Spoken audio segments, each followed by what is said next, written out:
All right, level check, buddy.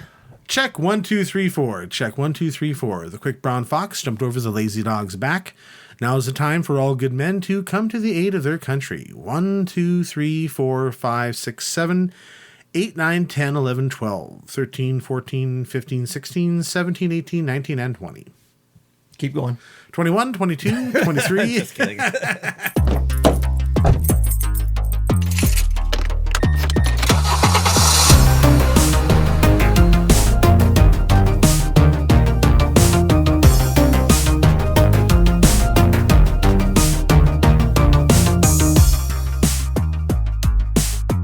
Hello, everybody.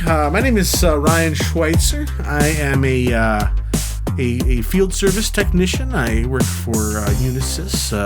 We do all kinds of on-site computer repair and service for many major computer companies, including Dell. I also do install systems for Unisys, such as like storage arrays and other servers and other things for Dell and other companies. And I've been doing the work for about 6 years now, and it's something that I've always enjoyed doing since I've always been a big hobbyist and enthusiast of computing technology for a very long time, ever since I was in grade school, futzing around with Apple IIs and entering and type in programs in BASIC and such. So yes, I've had a long interest in computing, and the fact that it's now my vocation, that it's now my my professions, even makes it even better. So that's work I enjoy doing. Good for you, man. Yes, Nice. Yes, like it's basically been an ideal job for me, and I get to travel a lot too around the state and around the region too. So I've been doing a lot of that. In fact, about a couple months ago, I had to go up to Alaska to assist in a particular service call up there that needed a server there that needed some work on, and the tech up there didn't have the right security credentials to log in yet. He hadn't had that, but I did, so I was able to log into it and get things going. So that was fun. Wait, they had to send you to Alaska? Yes, they actually flew me up to Anchorage. Yeah, and. Cool. Because the technician who covers that area, he hadn't been authorized yet, or got his authorization. Because some of the systems that Dell or Dell EMC, which is that's or Dell Technologies, they require like a secure login, and you have to have like a security token assigned to you, so you can be able to log in, so you can get in there and and be able to troubleshoot the system and check do any diagnostics or service on it or whatnot and either on our own or through assistance through Dell support, pretty much, so Dell EMC support and whatnot. So it's right on. That's a good gig. Yeah, it's been great. It's been awesome. Yeah. It's been good. I'm enjoying it. You don't need a fortune to afford a new Chevy Cavalier, but just imagine where your friends will think you live when they see you driving one. The heartbeat of America, that's today's Chevrolet. Result. Well, the first car I ever had was a 1989 Chevrolet Cavalier sedan. It was a 4-door metallic gray in color model, and what it was, how I got it was it was a car that originally was originally used by the Burleigh County Sheriff's Department, and my father was a sheriff with the deputy with the Burleigh County Sheriff's Department for 23 years. Wow. Yeah, and at the time they were this is probably back in 1997, just shortly after I graduated high school and whatnot, and I already got my driver's license and everything, and had all that. In fact, my grandma, as a graduation present, gave me got for me some driving lessons with Don's driving school. so that was right after summer '96 when I graduated. I took driving lessons from Don's, and sure enough I passed and got my permit, and then my license almost right after that. So Nice. so I didn't have my permit very long, and I was kind of late. I was kind of late in the game and getting my me too. permit. Yeah. I was 19 when I 20. yeah. And most people are getting they've got their permits like they're 14, 15, 16, yeah. And they're like still in middle school, Uh-huh. And for me, I just kind of put it off really, and at the time because I was already getting around by bike around town and everything. Same, yeah. I had a skateboard, yeah. and then a bunch of friends. Yeah, exactly. Yeah. So so after I got my license and everything, my folks were like, yeah, we're going to get you this car. The car was originally used by the sheriff's department for serving warrants, like for law enforcement duties, just for like administrative stuff, like for delivering warrants or papers, legal papers or whatever have you. So it didn't have one of those. What are those on a spotlight? No, the spotlight on the Unity spotlight on the side. I see that a lot. Yeah, like the door spotlight. This didn't have that, and it was just a Cavalier. It wasn't like a police package type vehicle that it wasn't like a Crown Vic or whatever that they had back then. It was mainly just a car that the sheriff's department had just for administrative purposes. It was like a non-patrol vehicle that they had, and so they were upgrading their fleet and whatnot, and my folks bought that car for me on the condition that I'd pay them back for it. And I think they only paid like $1,500 for it back then. So that was the deal. So I had that car, and it was in great shape. I mean, it was cherry condition, well kept taken care of. Being a fleet car, with the Burley County, sheriff's department, and and I had it, and it was a good car, and it was great, and whatnot, but. Then what happened was one night, I used to volunteer at Community Access Television, or nowadays Dakota Media Access. Nowadays they used to be called Community Access back then. And I was just hanging out. I was hanging out there with my friend John Satcham. He worked as one of what they call programmers there, kind of similar to like a master control operator in broadcast television. They call them programmers at Community Access TV. That's the person who actually plays the programming back over there. Queues up all the videotapes and switches everything up. Up on the air and everything, and monitors everything and whatnot. So I was just shooting the shit with John, and I told him I got at that time I just picked up a Laserdisc player from yes, I know you're a fellow Laserdisc aficionado. That's right. As well. I forgot. Yeah, we got to go through my movies and your collection. Absolutely, too. Yes. We definitely have to do that. I'll love to show you what all the discs. I got a new one too. Oh, you do got another player? Really? Yeah. Oh, no, another disc. Yep. Oh, sweet. Awesome. Which one? Which It's an adult film. Oh. Yeah, I can't remember what it's called. There's two movies on it. Oh, yeah. It's pretty risque. Oh, yeah. There's a lot of adult entertainment on Laserdisc. So, just picked that up on eBay the other day for a couple bucks. Oh, what the heck? Mm-hmm. 60s, I think it was. What? A 60s movie. Oh, really? It's like a vintage. Mm-hmm. Same director who did Faster Pussycat Kill Kill. Oh, yeah. What's his face? Russ Meyer? Yes. Russ Meyer. Yeah. He did kind of some like softcore kind of pornish kind of films. Yeah. Same with Ed Wood too. I guess Ed Wood did the same thing. Okay. Yeah. I don't know. It was later on in his career, So yeah. So Russ Meyer. Yeah, totally. But yeah, about Laserdisc. Yeah. So I just picked up a Laserdisc player. It was a used player that I bought from Feist Electronics here in town. And because this is at the time, this is in '97. This is around the time when DVDs first came out, and DVDs had just been introduced here in America that year.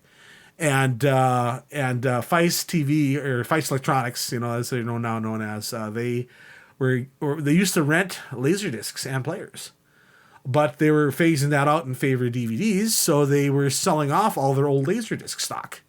So that's where I bought one of their former rental players, and also a few discs too. So and that was my first foray into collecting Laserdiscs. It was just right when DVD came out, right when Laserdiscs were starting to get kind of somewhat passe, but at the same time becoming quite a bit more affordable because of being the older technology, right. Getting phased out by DVD. So anyways, going back to my original tangent here, I was hanging out with John. I was telling him I got this Laserdisc player, and he's like, "Oh, cool, yeah." So I figured I can run home and grab it, and some discs, just to show it, and you can plug it in one of the monitors at the station and watch a disc or whatever, and So I went home. So I left to go pick up my player and everything, and it even came in a carrying case, like a nylon, like padded carrying case, because it was a rental player, So it had I actually came with a case you can carry it or transport it in, and so I went home, and in my excitement to go home and get that player and show it to John, I ended up blowing a stop sign. Yes, at the intersection of Thayer and I believe 2nd. Right across, right where the old Fleck House Hotel used to be that got torn down now, So and that one church across from it, So it was right at that intersection. Apparently I was in such a rush to get home and grab it that I totally spaced out the fact that, there's a stop sign there and I got to stop. And I ended up, and then when I was going to the intersection, there's this big Ford F-250 pickup that ends up coming through the intersection, and I tried to stop and swerve away, but it was too late, and I ended up hitting his right rear fender and wheel, and the truck only got like a tiny little ding in the corner of the fender, but my car, because it was a unibody construction, like those later car vehicles are,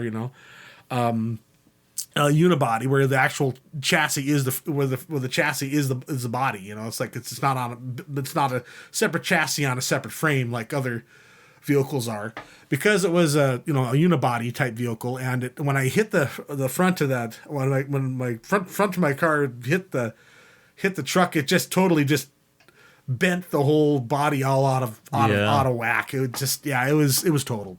Huh. I was still able to drive it home, but it was in pretty sad shape after that. And it was the front was all bent, it was crushed in, and I think one of the headlights was out, and it was just a mess, So, and I felt really bad because it was a nice car. It was in really good shape. It didn't have very, very many miles on it. I think it only had like maybe 60,000-70,000 on it, if I remember correctly. So I was just so bummed out about that, and my folks weren't happy either. No. So because they paid for it, and then the condition was for me to pay them back for it. And, how long did you have it before? Oh, not very long. I think I only had it for about maybe. I think it was probably just a couple months. Probably. Oh, geez, yeah. Yeah, not even a year. Yeah, I only had it for maybe 6-8 months, maybe, I think. Maybe less than that. I'm trying to remember how long I had it, but it wasn't very long. Tom Hill wrecked his in 3 months. Oh, my God. Really? Oh, no. Oh, bummer. Oh, shoot. Yeah, that's sad. Yeah. Yeah, I think mine was about, it wasn't very long. So what happened was afterwards, we ended up taking the car up to Stan Pucklick Chevrolet. I guess they were going to salvage it, I guess, or use parts for it or something. That's something that my dad arranged. He knew somebody up at Stan Pucklick who took care of it. So he brought it up there, and I was without a car. And here's what really stung. What was really painful about the whole thing. All the money that I had gotten as graduation gifts when I graduated, that I had in the bank, I pretty much had to spend the whole nut of that. Oh, right. To my parents to make up for, to compensate them for wrecking this car. And it was just, I was pretty bummed out about it. Mm-hmm. And I kind of learned a lesson to be more cautious while driving and everything. And did you, though? Yeah. a little more, but yeah. So that's what happened to my first car, unfortunately. So, and I wish it wouldn't have happened because it was a nice car and Too excited for that laser disc. I guess, yeah, just a little too preoccupied, you know. So, You were heading to cable access. yeah. Well, I was going home to pick up the player to go back to cable access Yeah. to bring it over there to show John. Did he have a cable access show at that time? Yes, we did. We actually, yeah. Well, You were doing that too. Yeah, we were all involved in it. Now, we had, What was that? The Idiot Box. That's right. Idiot Box. It was John Satchram and Derek Richards, another friend of mine, and myself. We all three of us worked together. It was mainly John and Derek were the ones who were the creative force behind the show. They kind of came up with all the skits and concepts and everything that made up the show. I was kind of more the technical, you know, the technical director of it. You know, kind of like more of the technical and engineering background to them. The support for them in that particular, you know, aspect of the show. So yeah, and that show ran from about almost. Yeah, I think it was about 4 years, from 96 to 2000, or yeah, I think it was, yeah, or 99. Actually, it was 3 years. So 96 to 99 was when the Idiot Box was on the air on Dakota Media Access. So yeah, and actually, and we even got mentioned in the newspaper. The Tribune even did in the entertainment section. Did a full page. I remember article. that. Yeah, and interviewed me and John and Derek, and they took pictures of it. And I even managed to get a digital copy on floppy disk of all the photos that they took. Oh, yeah, I still have it laying around somewhere because the intention was we were going to make a website for the Idiot Box, and I was going to use those pictures on it. So, and I eventually did, but by then the show had kind of wrapped up because both John and Derek were going to school. You know, John went to the School of the Art Institute of Chicago, and Derek went down to the University of Kansas at Lawrence and whatnot. So yeah, so they had to quit. The show ended because they all decided to pursue their education. So yeah, so now I just kind of volunteered there. Still, like, You think that's access. still a thing anymore? People doing their own little access show like Wayne's World, Idiot Box. Nowadays, not as much, just because you got social media and you got streaming, internet. I guess they are in a way, but not through public access Yeah. on cable TV anymore. You know, it's all you know, channels like, you know. Can people you have still? channels? Pardon? Can you still?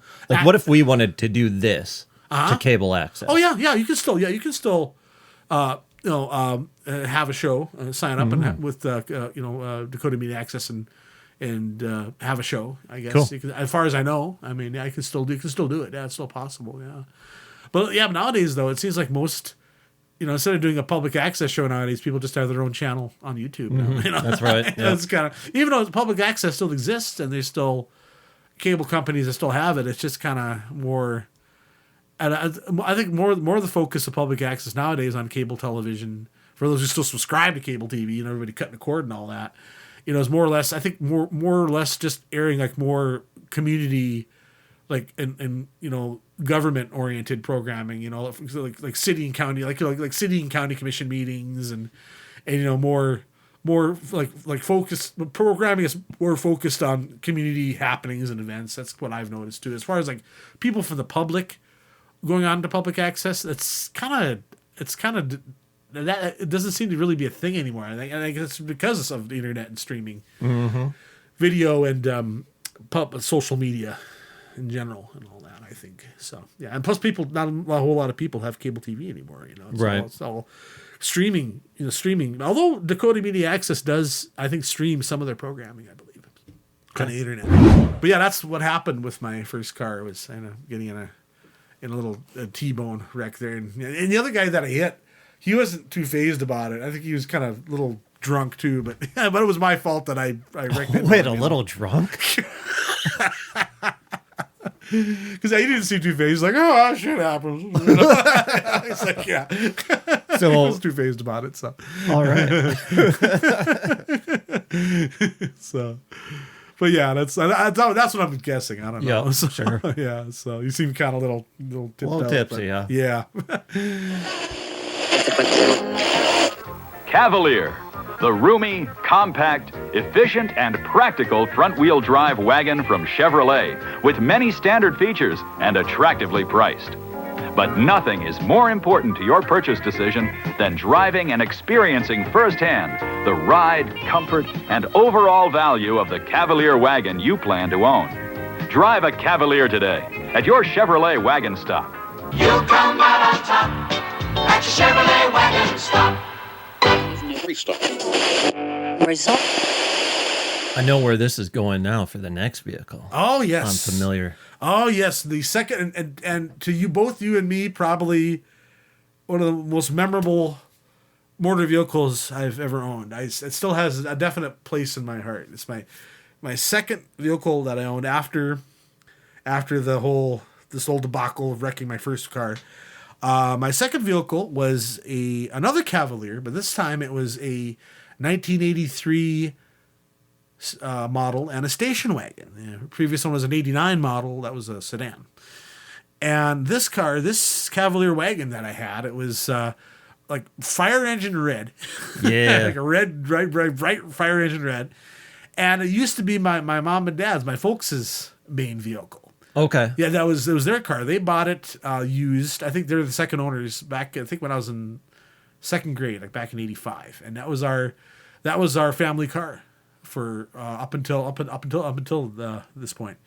And before then we had a 1976 Ford Pinto station wagon. Oh my God, we had one when I was a kid too, did, an orange one. Orange. Yeah, Wow. ugh, it was ugly. The one we had, I think, was kind of, if I remember correctly, it was navy blue, but it had like the fake woody, that wood panel grain along the side. Yes, yeah. yes, it had the fake wood grain panels on it. Yeah, that was our family car. I think when I was like in grade school, but then we decided to upgrade. My folks decided to upgrade, and they got this '83 Cavalier, and that was our family car for the longest time. But then.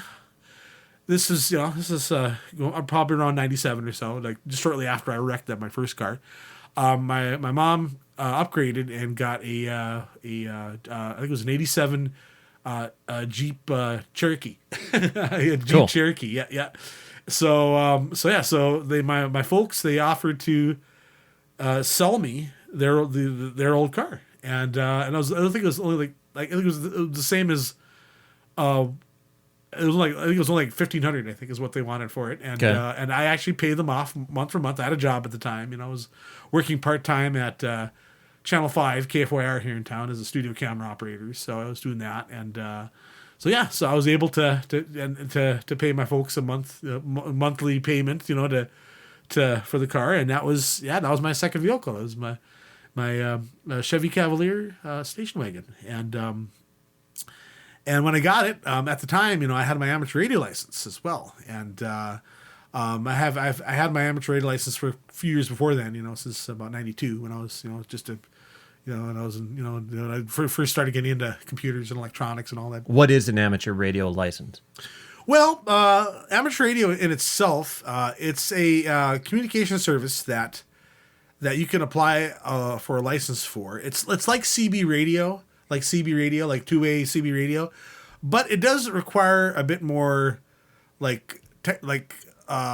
expertise about electronics and radio communications, just to prove that you're competent technically to be able to communicate on the air without causing any issues for any other licensees, any other operators on the air. And there are certain portions of bandwidth on the radio, a whole radio spectrum, that are allocated to amateur radio.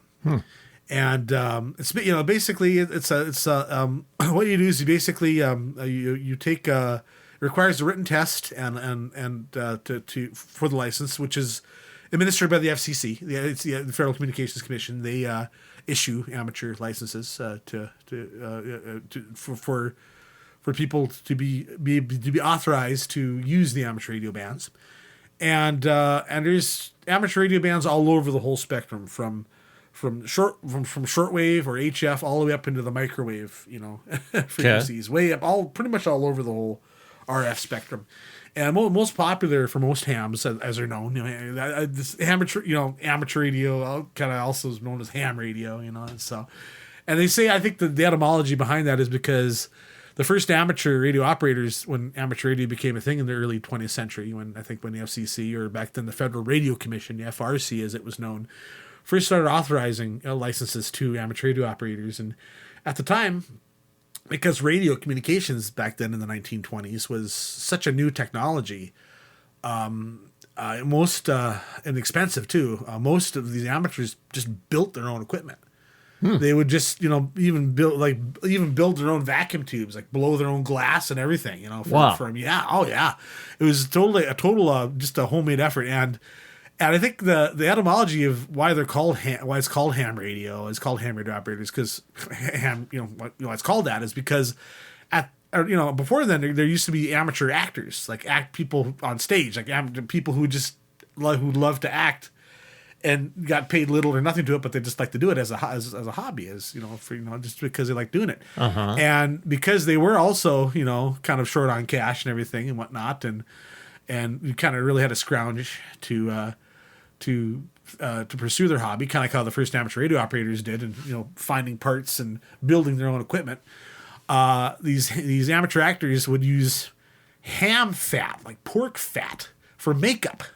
Okay. Yeah, and they probably would add like some other substances to it, like carbon, coal carbon, or carmine or whatever, to be different colors or whatever. Uh-huh. And they were called they got to be known as what's called ham fat actors, or just shortened to ham actors. Okay. And I think that's the same etymology, I think, carried over to amateur radio. So because a lot of the first amateurs back then would just kind of scrounge and scrimp and kind of, Now, I've heard that scavenge phrase used to actors really, maybe, I don't know if they're chewing the scenery. Yeah, like hammy, like scenery chewing, like being over. Right, yeah, dramatic. he's really hamming it up. Yeah, like, oh, God, he's chewing the scenery, Huh. So I'm not sure if I'm guessing that might have some sort of crossover to that. I'm not sure. I'm not 100% sure about that. But from what I've read, though, it's like they got to be called ham actors for Ham short. fat. For ham fat, because because that's what they use, because they had to kind of be a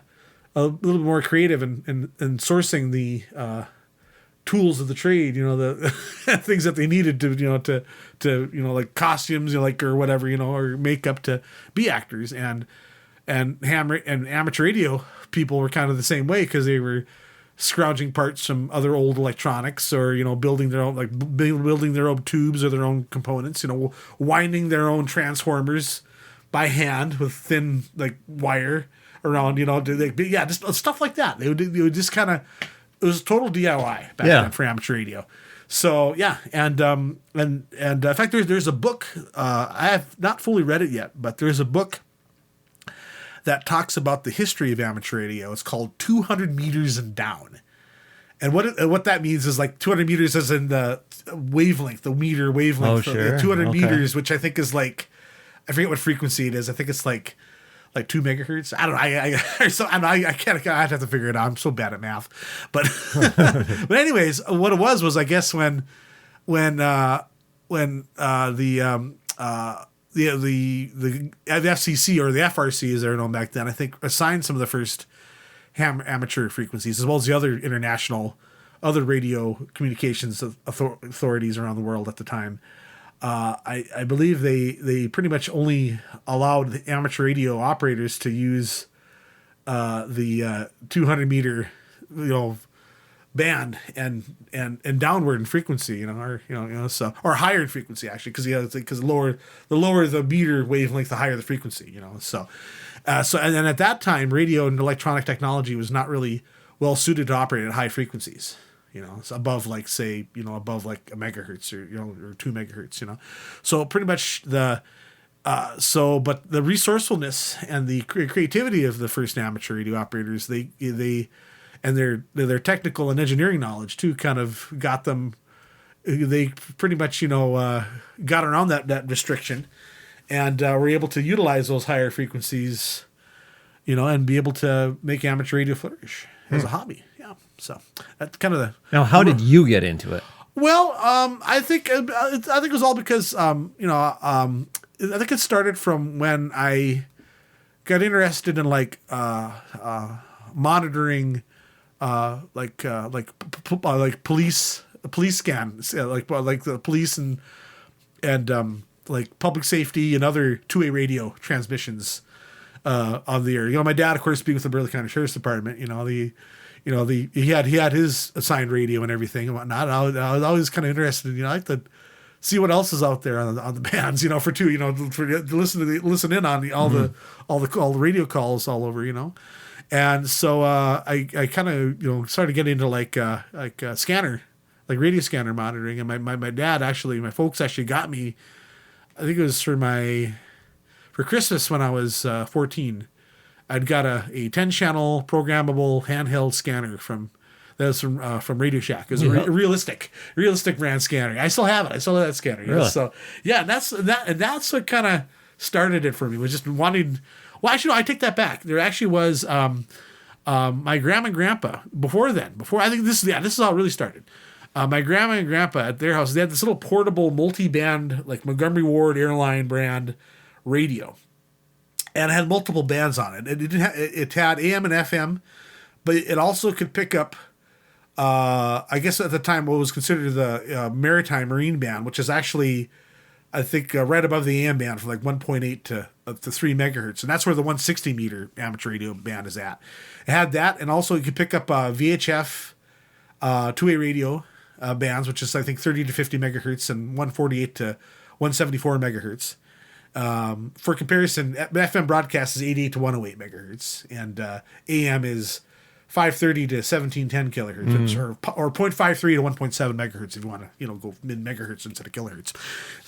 So it had a couple extra bands on it, and I remember just tuning in and on it, and and picking up all the local sheriffs and ambulance calls, here, two-way radio calls here in town. At that time, the Bismarck PD was scrambled. I couldn't pick them up. It was just they used encryption on their radios, I guess, at the time, and I wasn't able to pick them up. I could, but it was just like, whenever I tuned in, it was just like low frequency, like static in a beep is all you hear, like beep. That's all you'd hear, because it was digital. It was, you see, the Bismarck PD back then used a encryption system called Motorola DVP or digital voice privacy. That's what my dad told me, is they used DVP, and that's why I couldn't be able to pick them up. But all the others, like Burley County Sheriff's and my dad's, employer, and all Metro Ambulance, and even the Bismarck Airport and everything, and all their tower and everything. I could pretty much pick up everything else with this little multi-band radio that my grandma and grandpa had, and they ended up giving it to me. I still have that radio too. So yeah, that's kind of what really kind of got me interested on what was over the airwaves, instead outside of the broadcast bands. So what does one do on ham radio? Well, you can mainly communicate and make contacts with other amateur operators either in your local area or worldwide, depending on what band you're using. I assume there's somebody out there who is just wanting to troll, even back then. You ever come across that? No, because most of the amateur radio community really, and the FCC especially, they don't really... They don't fuck around. Yeah, they frown upon that kind of tomfoolery over the airwaves. Yeah. Usually if there's anybody messing around like that on the amateur bands, most of the other amateurs will try to, report them to the FCC or even track them down themselves using like direction finding, antennas and everything too. Nice. Yeah. So it's a pretty self-regulated, community, but there are some bad actors every now and then that do pop up, and usually most of the time, the FCC somebody will complain about them to the FCC basically, since the FCC is a complaint-driven organization, and other hams will usually report such offenses to the FCC, and they'll. I'm assuming. Yeah. What if we wanted to take this to ham radio? Well, would we get reported? Because the thing about another stipulation that the FCC has towards amateur radio is you can't do any kind of broadcasting, and you can't you can't transmit music either. No music and no broadcast oriented programming. It's mostly amateur radio is strictly just for communication only. Mostly communication between two parties on the air that are licensed. Pretty much is kind of what the kind of the. So for you, this is kind of like the original chat room. In a way, yeah. In fact, that's How old are you when you first get on? Well, when I got my license, N0SXY. I was a code-free technician class. I got that in 1992 when I was 15. And how I first got it was the local Central Dakota Amateur Radio Club here in Bismarck. They were holding classes to be able to take the classes so you could be able to pass the exam and get tested. How many people were in a class? There's I'd say about a good dozen. Really? 10 dozen people. Yeah, it was pretty good. It was a good turnout. Yeah, it was a good turnout for this. And at the time I was already familiar with radio and communications. You're the A student. A scan, yeah. Kind of a scanner, I was monitoring the scanner, my scanner and everything. Yeah. So I kind of had in on it kind of already. And plus I had this multi-band radio of mine too that, I used to monitor as well with, and and so, and I was always, even back then, I kind of had a sort of a very novice, but beginning interest in electronics and radio technology and all that. And, and I learned quite a bit more taking these classes too about it. And, we took these classes. They were held at out at Frame Barracks. Out at the Division of Department of, what is it? Department of Emergency DES or Department of Emergency Services, Emergency Management. The state of North Dakota has their emergency management division out there, Frame Barracks, and it was in one of their conference rooms, right in the same at State Radio, at the North Dakota State Radio Communications Department. And for those listening out there, State Radio basically is kind of like a centralized radio dispatch center for all these smaller city and county police and sheriff's departments across the state that don't have like a dispatch or communication center of their own. Mm-hmm. So State Radio fills in. They're kind of the dispatch for all the county and smaller city, small town law enforcement agencies throughout the state. And so we took these classes that were held at this conference room at State Radio of DES headquarters. And we learned about amateur radio and radio basics, basic radio theory, and how proper operate, proper etiquette and operations when you're on the air and everything and whatnot and all that. So, and by the end of the course, I think it was about 2-3 month course, I think, and by the end we took our exams, and they had a volunteer examiner there to administer the test results and sign off on our exams and everything. And about a month or two later, I get an envelope from the FCC. I open up, and sure enough, right there, it's my amateur radio license right there. Right. Yes. So I laminated card. Actually, it's it's a card, but it's not laminated. You have to laminate it yourself. Yeah, it's basically the license that I've ever received. It was a printed sheet, the laser printed sheet. And one part of it was the actual license, you could cut down and frame. And then there was another smaller version of it that you could cut out and laminate and put in your wallet. So, okay. Yeah, but nowadays FCC doesn't even do that. Do you have it on you? I do. It's actually, I have Whip it out? Yes, I've got it right here in my wallet. Yes. Nowadays, the FCC, they no longer mail paper licenses when you like get a new license, or if you even renew your license. They send you a PDF file by email. Okay. Print it out yourself, So, yeah, here it is right here. It's not. Well, actually, this one I haven't laminated yet, but here it is. Ah, look at that. Yep. Cool. Yeah.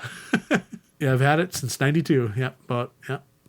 There's a organization for amateur radio as well called the QCWA, or the Quarter Century Wireless Association, and the one requirement to joining them is you have to have had your ham license for 25 years. Oh, wow. Yes, and I've had mine for what is it now? 33 years now. So. Oh, okay. Yeah, so I'm 47 now. So yeah, so I think I've thought about joining them. So yeah, and there's another group too that's kind of the main group that a lot of amateurs join. That's kind of the national organization for amateur radio called the ARRL, or the American Radio Relay League. Okay, that's another one. You got to be a big dog to get in there. No, you can and as long as you pay their fee and whatnot, you pay the membership fee. Any licensed amateur You don't have to have it for 25 years like the QCWA. If you've had your license, just even if you got it just recently, you can join the ARRL and whatnot, and you get certain benefits and everything, and whatnot, and 401k. Well, nothing like that, but there's other they have often, they send you a newsletter, and I think you can vote. You can be able to vote in certain functions that the ARRL has, whatnot for their group and everything, so they've been kind of that was the number one group for amateur radio here in the U.S. is the ARRL. So amateur radio, it's basically like CB radio, but of course you have to have a license, of course, to be able to transmit on the particular amateur radio bands that have been allocated not just by the FCC but worldwide. There's the International Telecommunications Union, or the ITU. They're the ones who the FCC works with them too. They're part of the ITU. They basically, it's the ITU. They that determines what parts of the radio spectrum are to be used for amateur radio. In fact, they have a conference that they held every year called the WARC, or the Worldwide Administrative Radio Conference, where they sit down and determine what changes or additions are to be made to the amateur radio bands across the spectrum and such. So, okay. I forgot how we got on this, but I think it was leading to your second car somehow. Yes, that's right. So yes. And here's going back to my second car. If you have an amateur radio license here in the state of North Dakota, you can have your call sign on your license plate. It's kind of it's for no charge, as long as you have a printed copy of your license, of your amateur radio license, that you can present to the DMV. To the Motor Vehicle Division, you can have your call sign on your license plate. It's like a vanity plate, but you don't have to pay a yearly fee for it. So I decided to do that, and of course, my call sign is of course N0SXY, which looks like no sexy when you look at it. That's what the FCC issued me. I had no say in getting that. Did you notice that when you got that? Yeah, when I first got it, I'm like, oh yeah, okay. Looking at it great. Looking at it on the license, on paper. I was like, oh geez, no sexy. Yeah. Because usually how the FCC, what they do is they sequentially assign those alphabetically in sequence assign the call letters. Like for example, after N0SXY, there's someone else who got N0SXZ. Oh yeah, and then okay. SYA, N0SYB, so like how license plates or numbers are sequentially. Just kind of worked out for you. Exactly. Yeah, like coincidentally. Yeah. Yeah. Every time we saw this vehicle, we're like, oh, there goes no sexy. Yeah, and I had so many people, just random strangers, while I'm driving down the street.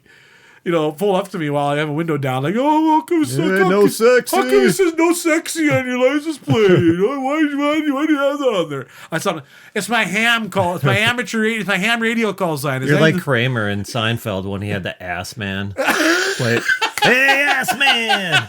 Yeah. It's a good comparison. Yeah.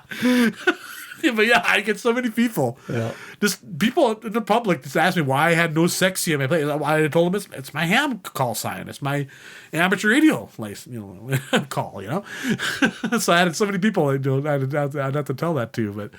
But yeah, like I said, that was my license plate on my second vehicle, on my '83 Cavalier, fire engine red Cavalier station wagon. I think this is what you were driving when we first met. Yes, and I don't know when. It was definitely at concerts. Yes. We started getting in the same crowd. Green Earth Cafe was doing shows. That's right. Midtowner. Yeah, Midtowner was one. Yep. Yep. And I think even I'm trying to think what other venues there were at the time. And there was the Screaming Bean. That was another one. That was on 4th Street. Down by Broadway there. Yep. That was another one.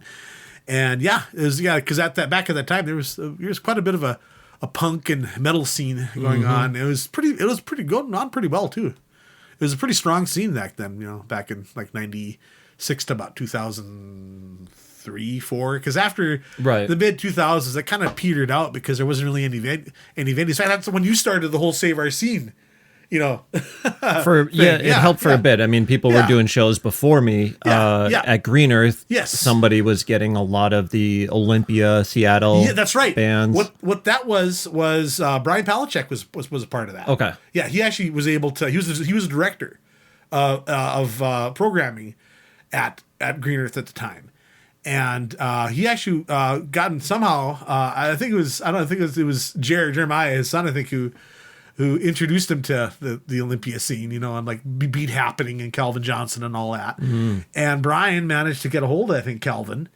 And Beat Happening, they actually did play at the Green Earth Cafe, or One World Coffee House, as it was known back then. I think back like in the... That guy's got a deep voice. Oh, yes. I want to get him on. Yes. I'm going to reach out. I forgot. Calvin, yeah.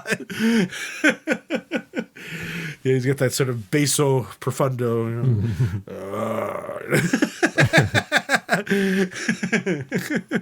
You smell like monkey hips and rice. He's definitely got that lower register, Yeah. But anyways, back then, One World, there were a lot of Seattle and Olympia bands that were playing there. And I think there was some, from what I remember, there were some other people.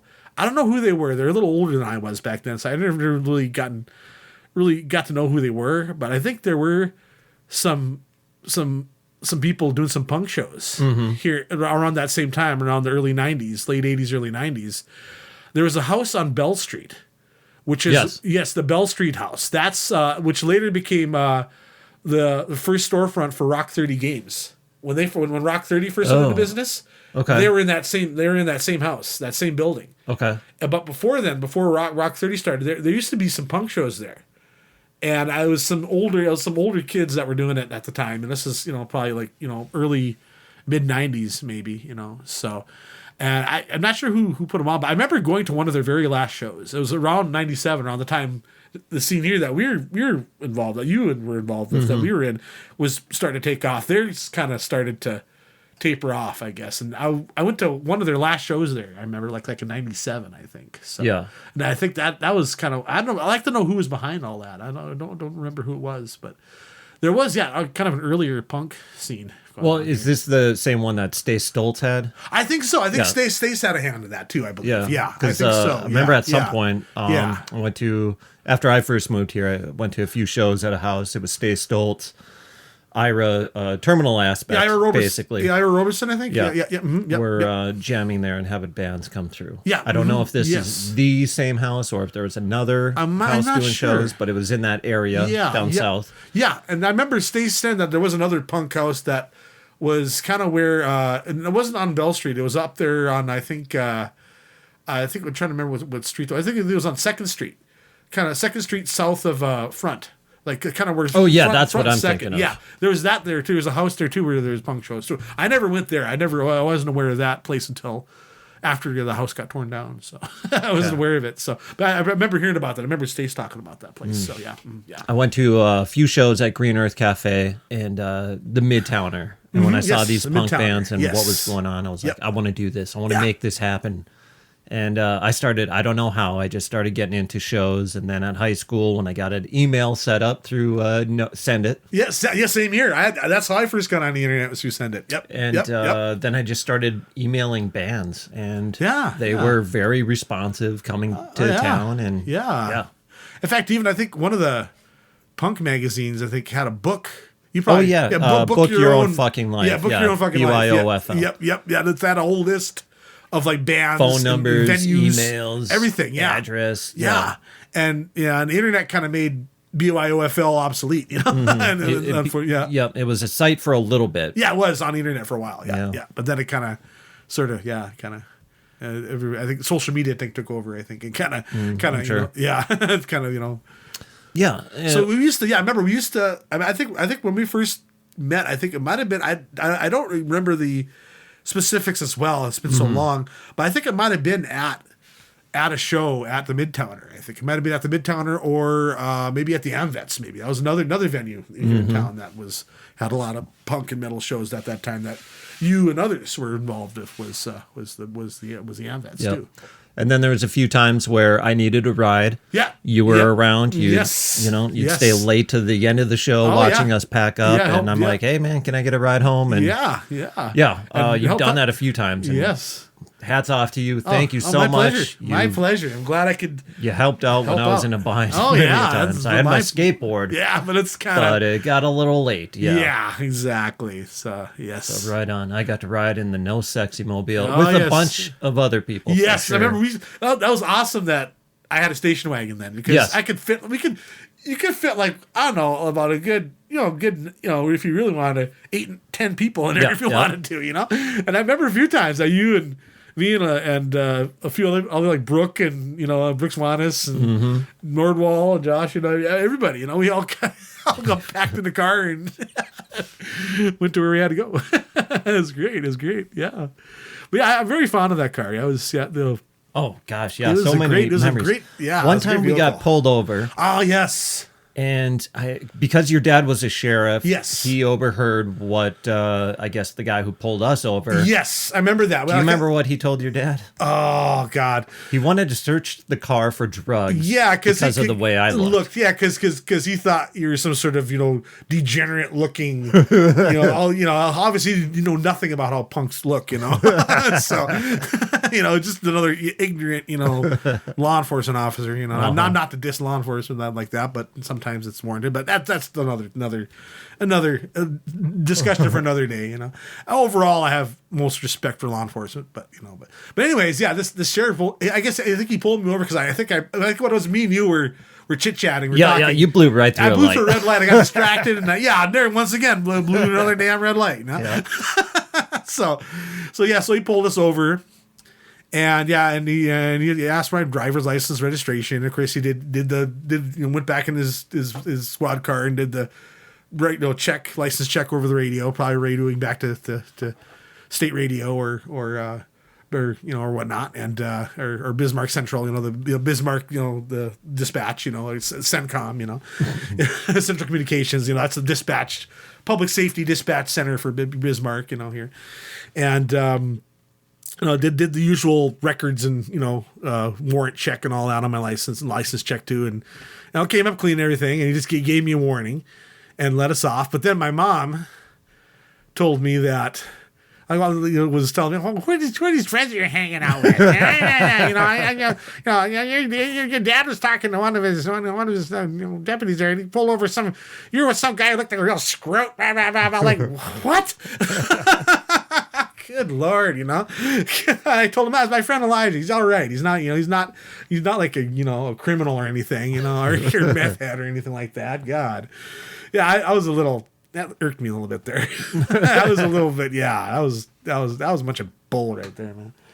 Yeah, and that's the thing. My folks, my folks being kind of all, my dad being with law enforcement, and my folks being kind of somewhat, straight-laced conservative at the time. They kind of gave me kind of the stink eye.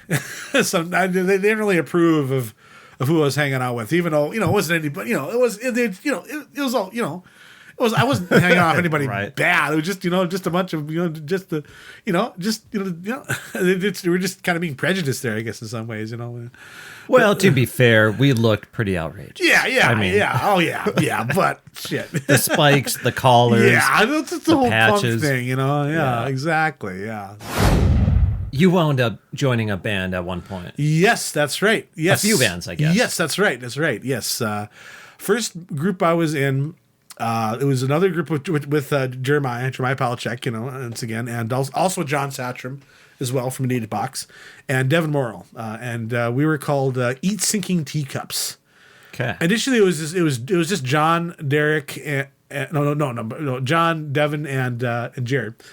But one time I was just kind of walking down 3rd Street. I was just out and about. I think I was walking home from the Kirkwood Mall or riding my bike from the Kirkwood Mall or something like that. And I bumped into Jared.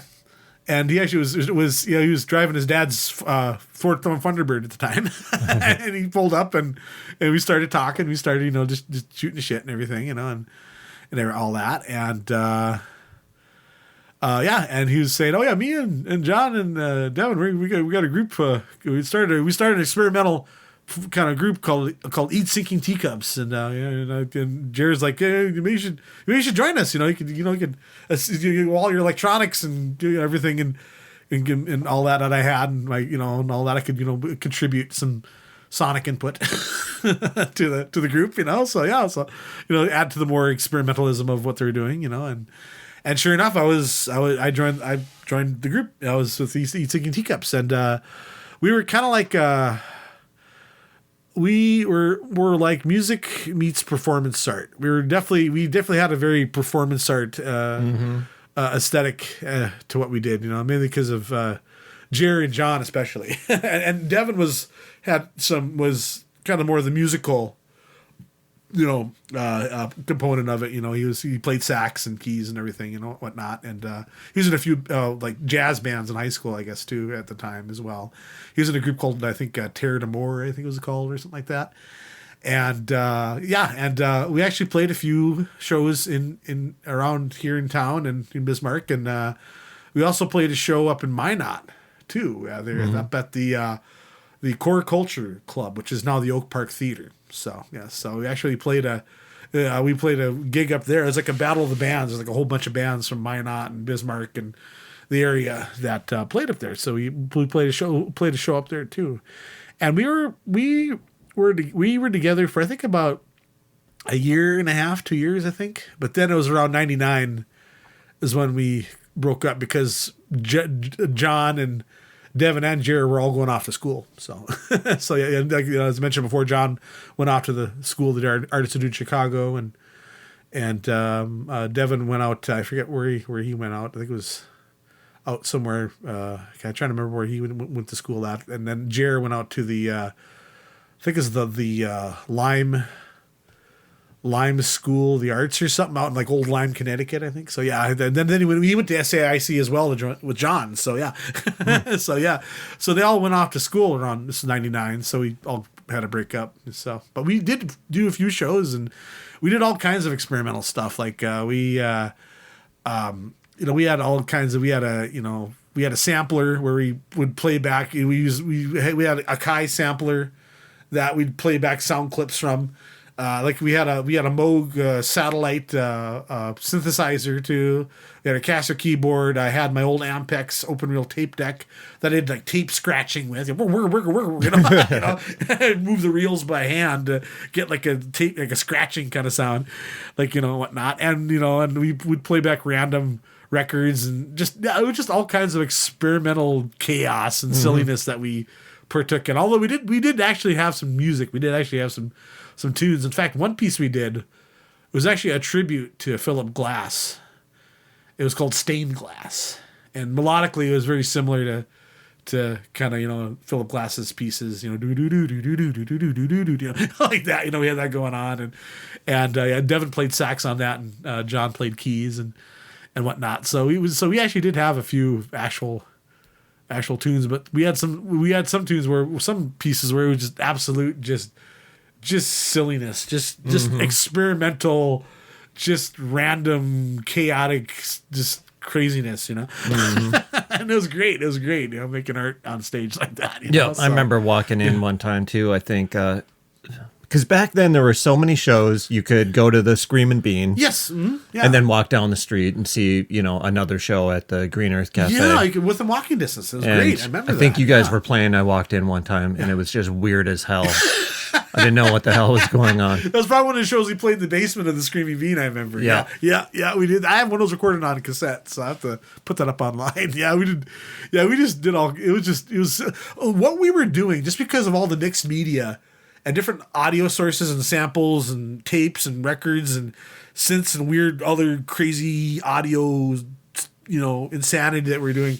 What we were doing was sounded a lot like Negative Land, if you're familiar with Negative Land. No. They're another group. Another group, experimental group that started back in the early 80s, I guess, out of town, San Francisco, I guess. And they even had like a radio show on that was just all kinds of just random audio and things, And what we were doing, in fact, even one of the people that we met up at the show that we played in Minot. He was in a band too at the time. I forget I forget what the name of the group was. Marty Hill's his name, I believe, and I'm friends with him on Facebook too now. So, but yeah, he told us that we reminded him a lot of Negative Land. Okay, and I was like, oh, that's awesome, yeah, because I was familiar. I was like, that's cool. That's exactly kind of how we were. We were a lot like what we were doing was very similar to what Negative Land was kind of doing, aesthetically and sonically, So, yeah, so that was Eat Seeking Tika. That was the first band. And then the second band was a band that both of us were in. Oh, yeah. Yes, that's right. Wicked Darling. Wicked Darling, yep. And it was I remember it was me, you, Carly Pfeiffer, and Jason Birch, and Tony Bierke, who is also interviewed for this podcast as well. And we were part of that. Yeah, we had that going for a while. I remember, for a couple years. Yep, and you kind of brought over the visual aspect at a point. Yes, exactly. I was doing visuals for the group. Yeah, I remember initially it was I initially played keyboard, the keys. Oh yeah, okay. But I was so bad at it. God, oh God, I was not a good keyboardist. No, not a good piano. No. So I was kind of glad that you decided to have me do visuals. Yeah. Because I was like, oh, this get him off the keyboard. Yeah, I was. Oh God, I needed to practice. I need to master the keyboard. So then you brought your projector. Yes, and you're like, I'll play this instead. Yes, and that worked out great. Yeah, I had my video projector. I actually just purchased it. A little 3M video projector, and I had a video mixer too, and a couple DVD players, and I'd play back visuals, clips from old horror movies, like Nosferatu or old sci-fi films or whatever, and have that projected on the back of the stage.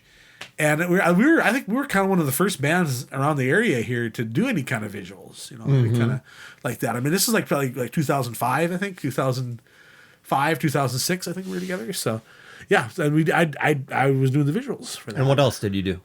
Let's see. I'm trying to remember. I know there's that and beatbox. Yes, there's one song I did the beatbox. I did a beatbox for it. I forget it was like dying, or I forget the name of the track. Or something. Yeah, but it started. Yeah, so I also contributed to a beatbox. Even though it was kind of to me, it was kind of a little incongruous because it was when you think beatbox, think hip hop, but here the music remake was kind of more sort of kind of sort of like death rock, not in like death metal, but more like gothy kind of sort of Memo-ish. What would you consider Wicked Darling to be? I have no idea. It changed so much. Yeah, we were changing all over. Yeah, we all had different influences. Yeah, that we were kind of putting to it. Yeah. So, it was all over. Yeah, which is. But the early stuff was really good. Yeah, and fun. Yeah, exactly. Yeah, and I think we were kind of initially. I think we were kind of more. Wicked Darling was more kind of like like the death rock genre, like 45 Grave or whatnot. And I remember somebody in the audience at one of our shows told us that they reminded us of 45 Grave. So, so yeah, I kind of like that, So, but yeah, we were like you said, we were also all over the place, genre wise. We do like kind of rockabilly too, and whatnot, So yeah, that was Wicked Darling. That was that was the second group I was in, and but that's about it so far. I haven't really done anything creatively on stage except for my poetry. That's probably just my own. I've done my poems. Many open mic nights. That's another thing too about myself. I do kind of. Did you have a poem that people remember or would call out for? Oh yes, like yes. There's your Freebird, play Freebird. Oh yeah, What's your Freebird? Yeah, Freebird. yeah, exactly. Yeah. Well, yeah. There's one poem of mine called Melon that everybody would always ask for with every time I'd be up on stage to do my poetry, whether an open mic night or opening for another band or doing my poetry or whatever have you. And everybody would ask for it, Melon, let's go do Melon, do Melon. Okay. After a while, I just kind of like, all right. You get kind of tired of it, everybody has to do the same Well, you thing. want to do it one last time, and we'll close out with melon. Yeah, let's do that. Yes. Okay. Before we go, is there anything that you do want to get out there that we didn't really touch base on? Oh yeah, I remember. Yeah, one time. Yeah, I remember the first time ever. The nice thing about having a station wagon was you could camp out in it. It was large enough space. Like I said, we're talking about having all me and you and all of our friends. Riding along with me and please tell me you camped out in your. I did. Yes, it was. Do you remember X Fest back in 1999? Yeah, I was there. Yeah. Yes, as you remember. Yeah, I remember. Yep. And out up in Oaken Grove. Yep, I actually. Folded down the back seat and basically kind of camped out in my wagon. Nice. Yeah, it was great. Yeah. So I had my tent behind the stage somewhere. Yeah. Yeah, that was a fun weekend. That was a great time. Few of our friends got busted though for underage drinking. Oh yeah. Mhm. Yes, indeed. Yes. So how was sleeping in there? It wasn't too bad. It was all right. It was enough space, and I had a sleeping bag and everything. I had a pillow with me, so I just folded down and was able to kind of crawl up in a ball, and just kind of it wasn't long enough to fully lay down straight, but I was able to kind of curl myself off a bit. I was comfortable enough, Nice. And, so it worked out pretty well. Yeah, as to camp out, and there's definitely enough space in it to. And you've done a lot of road trips too, because I know I've seen you in other cities we've played in. Like when we played shows in Minot or Fargo, I think you would make trips up to to those. I would. Yes, I remember when back when the Liberty Tavern was open, and when BJ Moore, and everybody else that he was involved with, used to come up there for shows. And I know you guys as Toxic Shock Syndrome, and I think what other groups were you in that played there too? I'm trying to remember. Up there, well. I don't know if Sugar and Spikes. Sugar Spikes. I think Sugar Toxic Spikes was Shock Syndrome. Yep, Sugar Spikes was another, I believe. Yep. Little Devious Me. Yeah, Little Devious Me. Yep. The Pink Slips. Yep. And I used to come up there to see you guys and all the other bands play up at the Liberty. So, and that was a pretty cool place. Although it was kind of almost falling apart at the time. A little bit. I remember the floor actually I think was weak in one spot, and they had to board it up so it wouldn't fall in, I guess, or something. Yeah, I guess it was a bar. I guess it used to be a bar back in the 70s, but then it changed hands, and then somehow BJ and everyone else that got involved in it, and they had it running as the Liberty Social Tavern. You remember that toilet? Oh yeah, the toilet. Yes. Yeah, it was a mess. There's a sign there too. If it's pee, leave it be. If it's brown, flush it down. Yeah. Try and save some money. If it's yellow, let it mellow. If it's brown, flush it down. Yeah, I've heard that one. Yeah. And I remember all the stickers and everything. It looked like the toilet at CBGB's or something like that. Right. Yeah. It was interesting. So yeah, I remember the toilet there too. Yeah. But yeah, I remember the and now of course there's also shows that. I'm trying to think what other venues. There's Patch Treasures up in Williston. I remember. Okay. There's another show that Sugar Spikes. I remember you guys. I went up there to see you guys play that one. And in fact, I rode up there to Sam actually. It was that's right. Yeah. This minivan, it's a Folks' minivan. Yeah. So, yeah, and I'm trying to think what other shows but yeah, I think there's a few shows in Fargo too that I think. Yeah. I'm trying to remember. It's been so long now. I can't even remember. It's been so long. Yeah. But yeah, I used to go around the state quite a bit in that old wagon, So it was a great car. I mean, it gave me very, very little trouble. The only reason why I had to part with it was because the transmission stripped out on it. I think I had the old GM Hydromatic, later generation of the old Hydromatic automatic transmissions that like the GM vehicles had since from the 50s until like the 80s. And and it stripped out. I think from what my mechanic was telling me, one of the sun gears in the transmission had stripped out, and because I couldn't get it to it wouldn't upshift. It was like it's like stuck on the lower gears, because all their sun gears were stripped out, so it couldn't upshift. So So I took it into my mechanic, and to get it fixed at that time would have cost about $400. At that time, I didn't have $400, so I just said, I guess I'll just have to take it to the junkyard. And I wish I would have spent that $400 to get it fixed, because my next car after that, it was a 1990 Dodge Spirit. I had that for a couple months, but that car was an absolute lemon. Yeah. It had a head gasket and cylinder head issues. In fact, the cylinder head got cracked on it. Yeah. And that cost like $1,500 to fix. And finally, I just got rid of that car. I was like, the hell with it, So, but yeah, that was the fate of my second car. My second car, which was mostly like my first car because I never, that was the one I really got to have for a while, and I had more time. Spent more time with that car than I did with my first that I had that got there. So, and that second car is like the one that we all remember. Exactly. Yeah. The most memorable car to me too. Yeah. I mean, definitely all that we all remember. Yeah. Exactly. Yeah. So, good times. I love the indeed, nostalgic. Yeah. Oh, me too. Yeah. It's Nostalgia is a hell of a drug. Exactly. Yes, indeed. It's always good to reminisce. Absolutely. Indeed. So, well, thank you for coming on. Thank you for having me on your old podcast. I'm honored to share my memories of my first car and everything around, or my second car in this case, and everything around it. Thank you so much. I appreciate it. It's been great.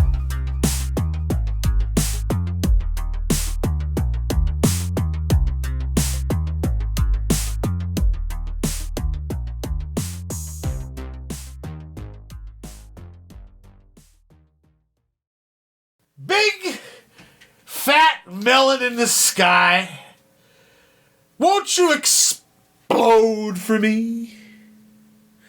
With all the pennies in the parking lot lined up row by row, just like the stars of the American flag, along with the glimmering jello on a pole. The shining windows of your crankiness stops the tape, and the fishes will scream, "Ah! Chicken! A big fat chicken! Chicken!" With a glowing eye, as the trailers melt, and the engines implode, and rubber happens. Pop lock to the end of the block, because it's a new day for days. And new antiques for the invalids, and 8-track tapes for the homeless. Big, fat, juicy, bloated, corpulent, massive melon in the sky. Won't you explode for me like a supernova imploding? Because the grass is getting hard, and the souls are feeling ill. And then, my friends, you die. But it's all good because it's really all just on the by and by.